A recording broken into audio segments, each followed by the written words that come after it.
Με πήρε τηλέφωνο, ξύπνησε πριν από 5 λεπτά.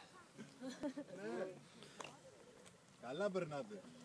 Μια χαρά. Πάρε εδώ, σισέα κοντημένος με φούστα από κάτω. Αλλά έμαθα ότι έχασα. Τώρα ο Νίκος πετάει τις φωτογραφίες. Ναι, καλά, ας πω, κοκομπόις και τα γράμματα.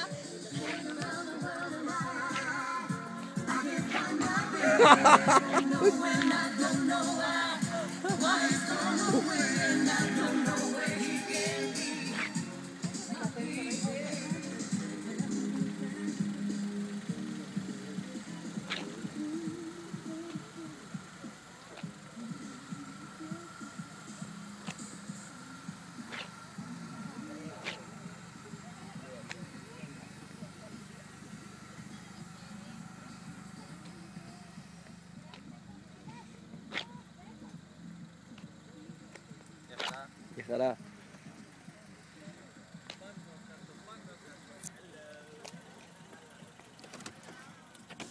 Τι κάνετε?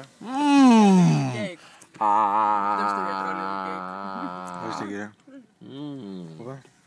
Sorry για τα ψίχουλα. Είστε πολύ καλοί που μεταΐζετε κέικ.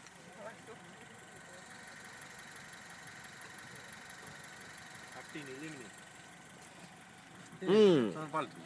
Αυτή είναι η λίμνη στην Φαλία που έγινε το κόλπο με τις όρνηθες.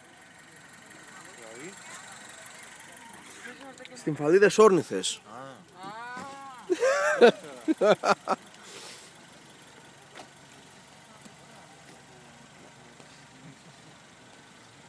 Α, εσείς έχετε πάρει 2 τερατάκια μαζί σας. Ναι. Εμείς το ένα Εσείς τερατάκι το ένα. είναι 6,5 και έμεινε για να πάει σε παιδικό πάρτι μασκέ με τη γιαγιά. Ωραία, Και είναι ωραία. μόνο 6,5 Εμάς και είπαμε να τα επιλέγει. κρατήσουμε, μπράβο. Οπότε κάτι στράφωσε και τα πήραμε και τα δύο. Εγώ ήθελα και τα 2 μαζί, αλλά μου ξέφυγε. Γιατρέ, καλά, όλα. Εντάξει. Πώς πάει? Εντάξει το μήνυ. Ναι, μια χαρά. Εσύ Και πες το κανένα μοτέρ το ίδιο ή το άλλαξες? νέο.